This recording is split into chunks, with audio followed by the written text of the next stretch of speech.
IR35 rules have changed recently. Here's what you need to know. Okay, so first of all, what is IR35? Starting from the beginning, it was introduced in 1999 by a Labour government and was really introduced as a purpose to try and mitigate against perceived tax avoidance happening in the contractors sector. It was really seen as a measure to try and counter contractors who would otherwise be employees at end hirers, so the banks, IT companies, from performing their services as an employee, but then gaining an unfair advantage on those employees from a preferred tax rate. IR35 changes. Up until April 2017, IR35 was the responsibility of the PSC to make the determination as to whether the role should be inside or outside IR35. Inside IR35 considers that the role or the contractor is actually performing the services akin to an employee, whereas outside IR35 presents more of a business-to-business role. In 2017, the government announced that they were going to be amending this with intermediary legislation, now called off-payroll working legislation.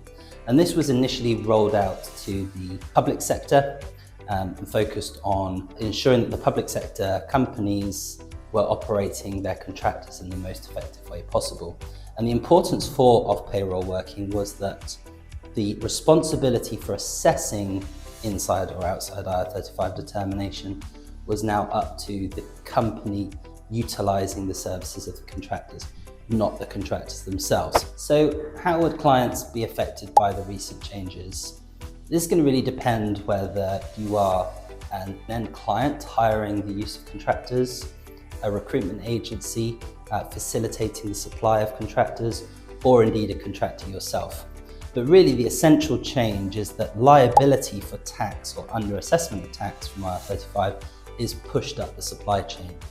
So what that means is if you're a contractor, you have less obligations, but less control. If you're an agency, you have more obligations and certainly more tax risk. And if you're an end client, you certainly have more procedural obligations to adhere to ensure you're mitigating your risk. So we've put together some help sheets, some flow charts, some documents that could help you assess, depending on whether you're a contractor, recruiter, or end client. Head to the Gerald Edelman website for more information and to get hold of those.